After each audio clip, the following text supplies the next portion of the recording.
सबसे मेल मिलाप हो गया हो महारानी, तो शीघ्र ही अपनी अग्नि परीक्षा दीजिए और अपनी पवित्रता सिद्ध कीजिए।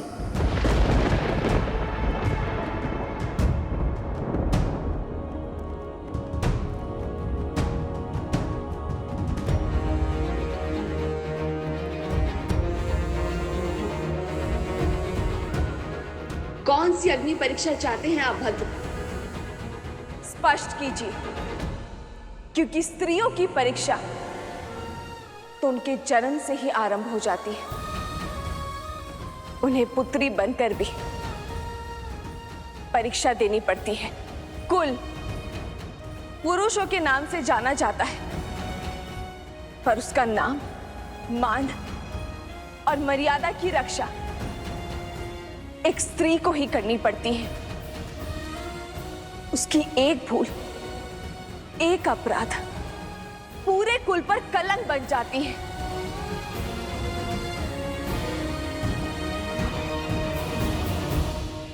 पत्नी बनकर फिर अग्नि परीक्षा देनी पड़ती है। अपना अस्तित्व भूलकर पति के अस्तित्व का आकार बढ़ाना पड़ता है। कुल वधू बनकर एक नए कुल की परंपरा के पालन करने में एक नींव की ईंट बनकर खड़ा होना पड़ता है। माता बनने के बाद भी परीक्षा समाप्त नहीं होती। वंशजों को जन्म वो देती है, पर वंशज वो पिता के कहे जाते हैं। संस्कार वही देती है, पर अधिकार की रक्षा वो पितृकुल की करते हैं। परंतु क्यों हर बार परीक्षा सिद्ध करने का ये दंड, पवित्रता सिद्ध करने का ये कर्तव्य रूपी हलाहल स्त्री को ही पीना पड़ता है?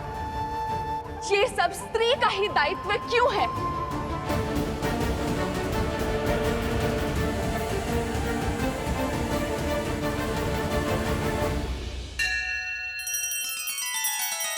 श्री रामचंद्र कृपालु भजु मन हरण भव भय दारुणम। नव कंज लोचन कंज मुख कर कंज पद कंजारुणम।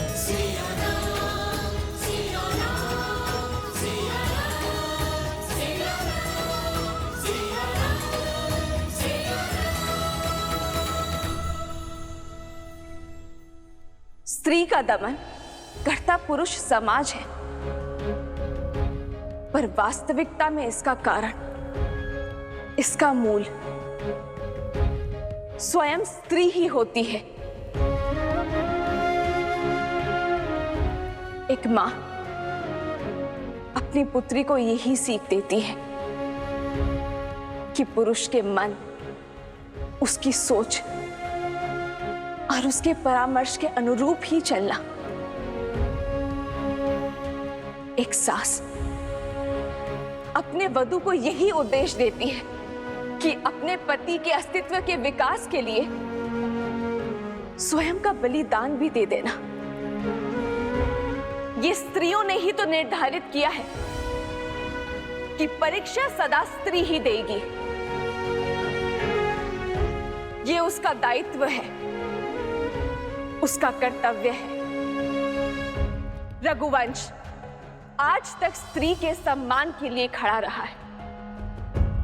महाराज अज ने अपने पत्नी के प्रेम और स्नेह में अपने प्राण त्याग दिए। पिता महाराज दशरथ ने अपने पत्नी को दिए वचन के लिए अपने प्राण त्याग दिए। श्री राम ने स्त्री के माता रूप के लिए महल त्याग कर वनवास भोगा, फिर स्त्री के पत्नी रूप के लिए दशानन से युद्ध छेड़ा, और फिर उसी स्त्री के लिए महलों में रहकर भी वियोग का दंश सहा। इसीलिए आज रघुकुल की ये स्त्री, मैं सीता, स्त्रियों के मान के लिए अपना एक पग आगे बढ़ाऊंगी। एक नया उदाहरण स्थापित करूंगी। आज अग्नि परीक्षा का ये अंतिम दंश सहकर मैं बड़े ही सुख के साथ सदा सदा के लिए उस सिंहासन पर बैठ सकती हूँ। अपने पर, अपने पुत्रों पर लगे हर कलंक को मिटा सकती हूँ, किंतु मैं ऐसा नहीं करूंगी। मैं ये अग्नि परीक्षा स्वीकार नहीं करूंगी।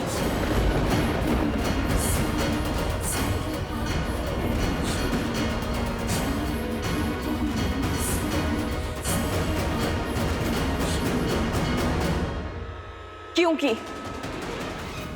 यदि आज स्त्री होने के नाते मैंने उस असुरी सोच के समक्ष अपना सर झुकाया, तो फिर कोई भी नारी अपना सर नहीं उठा पाएगी।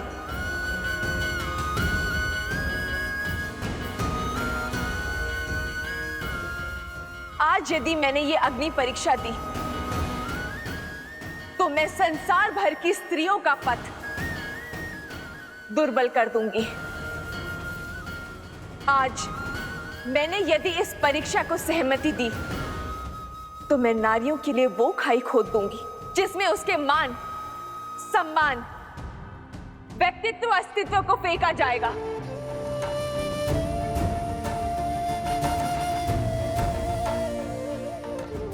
आज एक स्त्री पुरुषों के अहंकार को शांत करने के लिए ये अग्नि परीक्षा नहीं देगी, ये बलिदान नहीं देगी, अग्नि परीक्षा स्वीकार नहीं करेगी, ताकि भविष्य में किसी भी स्त्री को इस अग्नि परीक्षा का घाव ना भोगना पड़े। महारानी सीता की, महारानी सीता की, महारानी सीता की।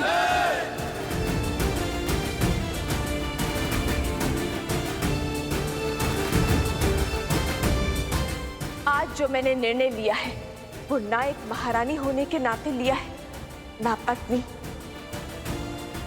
और ना ही माता होने के नाते। मैंने ये निर्णय केवल एक स्त्री होने के नाते लिया है। मैं सीता, श्री राम की पत्नी, रघुकुल की पुत्रवधू, पूछती हूं इस प्रकृति से, यदि मैंने अपने पूरे जीवन में अपने पति श्री राम के सिवाय किसी पर पुरुष का स्मरण ना किया, भूल से भी कभी अपने धर्म के विरुद्ध जाकर अपने पति व्रत को संकट में नहीं डाला, यदि सीता तन से, मन से केवल श्री राम की है, तो हे मां पृथ्वी, मुझे अभी इसी क्षण अपने गोद में संभालो।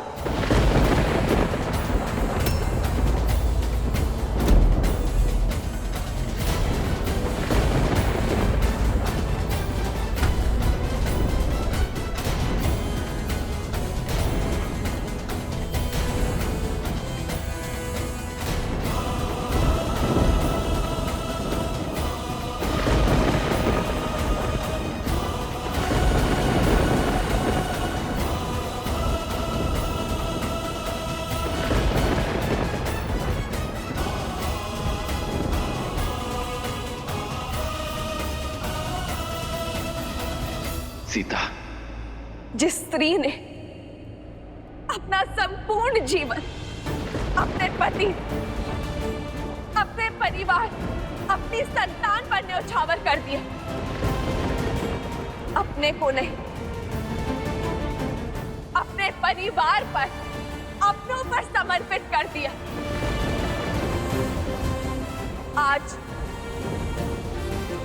बात उसके चरित्र पर अटकी है।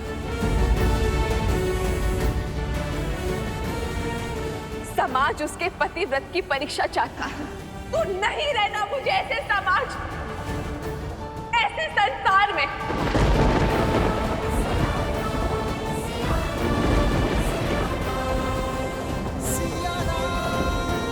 मेरा हर कर्तव्य, हर उद्देश्य,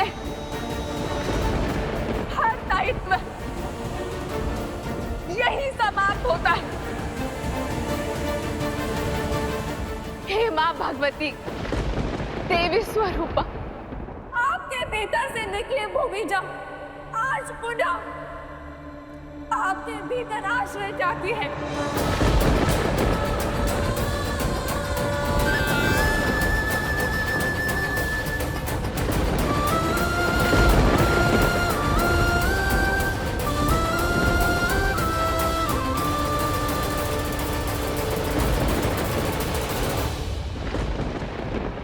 ये कैसा अनर्थ है महादेव? ये कैसे संभव हो सकता है? क्या सिया राम को फिर से वियोग सहना होगा? सिया राम इस धरती पर साक्षात लक्ष्मी और नारायण का अवतार है। जिस प्रकार इस पृथ्वी लोक पर एक होने के लिए इन दोनों को वैकुंठ लोक में एक दूसरे से पृथक होना पड़ा था, उसी प्रकार आने वाले मिलन की वेला के आलिंगन के लिए इन दोनों को पुनः एक दूसरे से पृथक होना होगा, वियोग का दंश सहना होगा, नियति के इस खेल के समक्ष नतमस्तक होना होगा। अर्थात राम बिना रोके, बिना टोके अपनी सिया से पृथक होना स्वीकार लेंगे, मिलन का प्रयास तक नहीं करेंगे।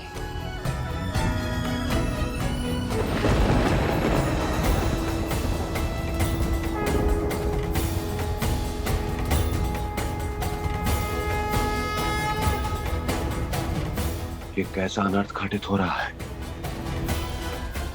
अभी अभी तो वर्षों के अकाल के बाद देवी सीता के आगमन की वर्षा प्राप्त हुई थी। अभी अभी तो दुख में डूबी अयोध्या को सुख की छाया मिली थी, और अब ये। हे श्री राम, इस अनर्थ को होने से रोक लीजिए प्रभु। हे मर्यादा पुरुषोत्तम श्री राम, देवी सीता की मर्यादा पर हो रहे आघात को रोक लीजिए प्रभु, रोक लीजिए। रोक लीजिए प्रभु, इस अनर्थ को रोक लीजिए।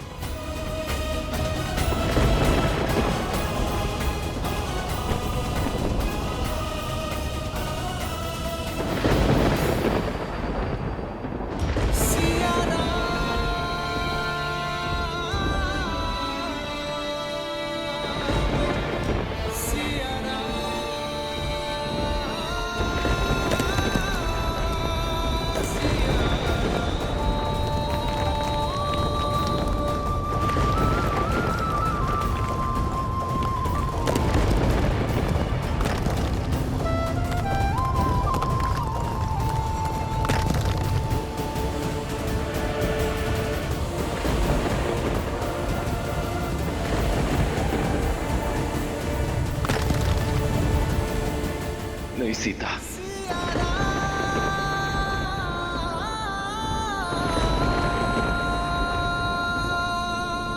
माता, माता ये आपने क्या कह दिया? आपको अपने शब्दों को वापस लेना होगा। माता, छोटे मोटे प्रश्नों का दंड आप हमें नहीं दे सकती। आप हमें छोड़ के नहीं जा सकती माता। आपके बिना कैसे रहेंगे माता?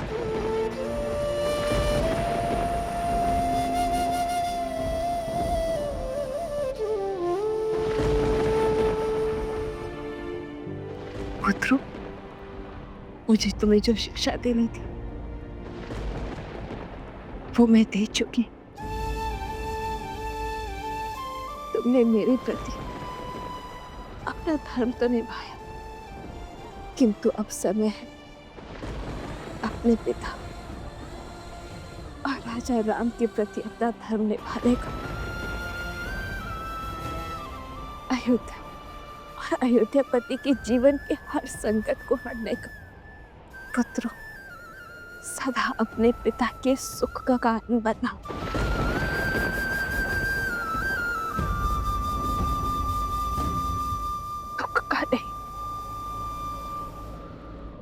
माता, हमें ना अयोध्या चाहिए, ना अयोध्या पति, हमें केवल आप चाहिए माता, आप। चलिए माता, माता हम भगवान वाल्मीकि के सानिध्य में चलते हैं, पुनः वन में चलते हैं, हम अपना जीवन वहीं बिताएंगे माता।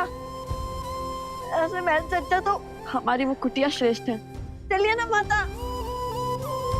यह संभव नहीं है पुत्र।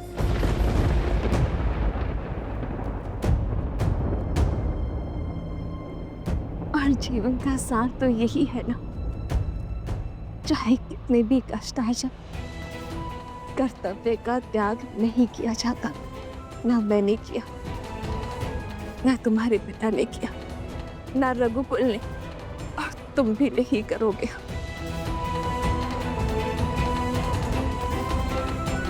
और तुम दोनों तो स्वयं भगवान वाल्मीकि के शिष्य हो ना। ये भावनाओं में नहीं बहना है तुम्हें। आजीवन धीर गंभीर और धर्म की ओर अग्रसर रहना है। जीवन वही जो आदर्श को अर्पण, धर्म का संकट हल है समर्पण, ऐसा प्रेम कहा भगवान, धर्म कसौटी खरे सिया राम।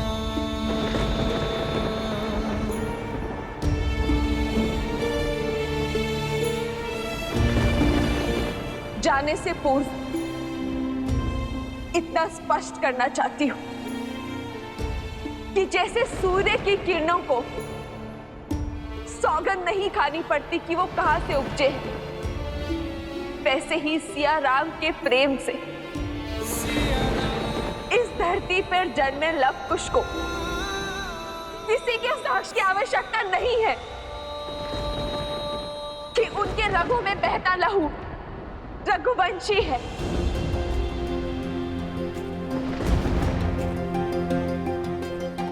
मैं जानती हूँ श्री राम, आपको मुझ पर लेश मात्र भी संदेह नहीं है। मेरे पुत्रों के शौर्य और संस्कारों में स्वयं श्री राम की छवि चमकती है। किंतु ये उत्तर उनके लिए है जिन्होंने यहाँ खड़े होकर मुझ पर, मेरे चरित्र पर, मेरे पुत्रों के अस्तित्व पर, रघुकुल के रक्त पर उंगली उठाई थी।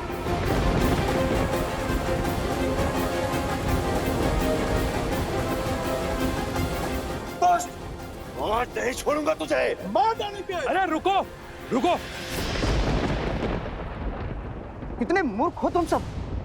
पुरुषों से भरी इस सभा में एक स्त्री हम पुरुषों को ही अपमानित किए जा रही है और तुम सब उसको साथ दे रहे हो।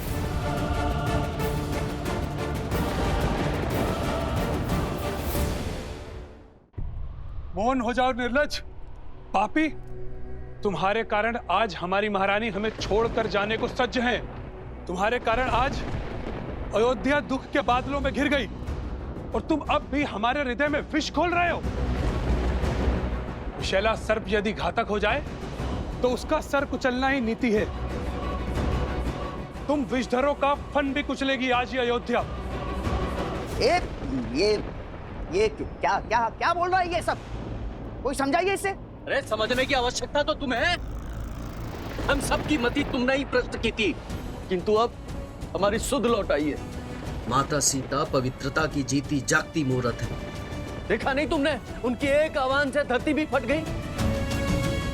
अरे सुना नहीं तुमने, उनकी एक पुकार से भूमि पृथक हो गई। अरे ये सब ढोंग है, ढोंग, माया है, छलावा है ये। अरे छलावा तुम हो छलावा। सीता देवी सतीत्व की परिभाषा है। उनके जैसी पावन नारी और कोई नहीं है। तुम्हारे कारण हमारे मन में संशय आया, हमने उनकी पवित्रता पे प्रश्न उठाया।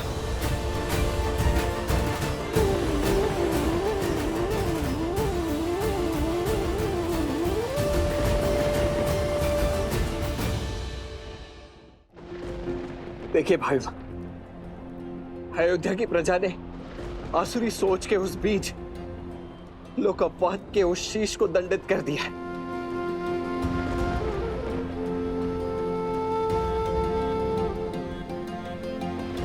अब आपको ना स्वयं को दंड देने की आवश्यकता है और ना ही ये अग्नि परीक्षा।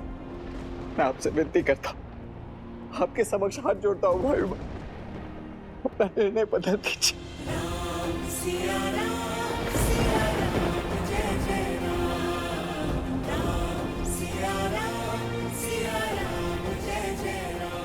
बदल दीजिए ये निर्णय भाई। सीता अपवित्र है तो अपवित्र है। ये महानता का ढोंग मत कीजिए आप।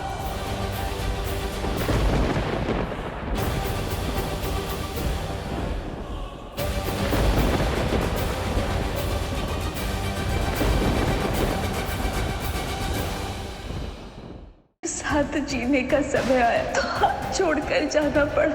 आज्ञा दे श्री राम। नहीं सीता, मैं तुम्हें जाने की आज्ञा नहीं देता। मन, कर्म, वचन, धर्म सबसे मैंने तुम्हें पवित्र माना है सीते। किंतु यदि आज मेरी सीता का इस संसार में अंतिम दिन है तो राम का भी इस संसार में अंतिम दिन होगा। नहीं आए। श्रीमद् रामायण के सभी एपिसोड्स फ्री देखने के लिए हरिओम ऐप डाउनलोड करें एंड्रॉइड के प्ले स्टोर या iOS के ऐप स्टोर से, या हरिओम यूट्यूब चैनल सब्सक्राइब करें।